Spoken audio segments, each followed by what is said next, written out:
Now the priest of Midian had 7 daughters, and they came and drew water and filled the troughs to water their father's flock. The shepherds came and drove them away, but Moses stood up and helped them and watered their flock. And when they came to Reuel, their father, he said, How is it that ye are come so soon today? And they said, An Egyptian. You see, Moses passed as an Egyptian. He certainly had the background for it. An Egyptian delivered us out of the hand of the shepherds, and also drew water enough for us and watered the flock. He said unto his daughters, And where is he? Why is it that ye have left the man? Call him, that he may eat bread with us. And Moses was content to dwell with the man, and he gave Moses Zipporah, his daughter. Now, she is given to Moses, and he takes a bride. And it's interesting, many of the men of the Old Testament are figures of Christ, not in all detail. It couldn't be. Certainly not in the fact Moses was a murderer. Christ was not. He was a Savior. And Jonah is a figure of Christ in resurrection, but certainly not in running away from God.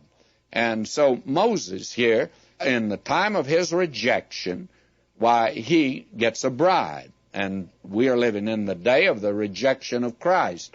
But he's calling out a bride out of this world today, and that's the church. And so we find him now down in the land of Midian, and 40 years goes by. There's always been a question relative to Moses' marital state. I personally feel like that's one of the things that Moses more or less passes over. I'm sure he must have loved his wife, but the record that we have doesn't reveal a very wonderful relationship at all. I would presume that it was not the best in the world. Here is this man now that's down in the land of Midian on the backside of the desert, getting his BD degree, backside of the desert degree, and there God was training him to deliver his people.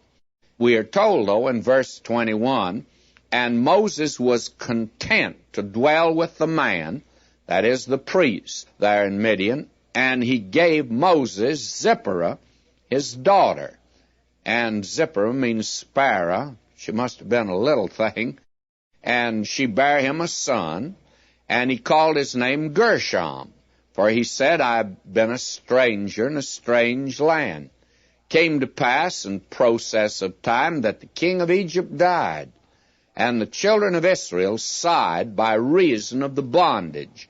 And they cried, and their cry came up unto God by reason of the bondage.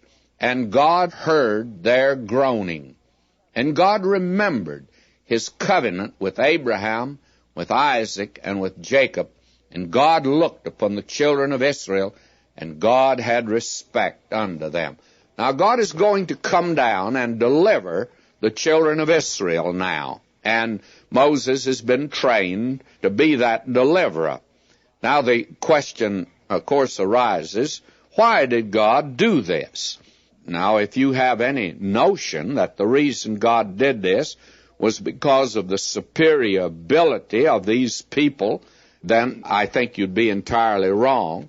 And God did not come down to deliver him because he said, these children of Israel are so superior to the Egyptians, and they've been true to me. They've not gone into idolatry, and they've served me faithfully, and they are a lovely people.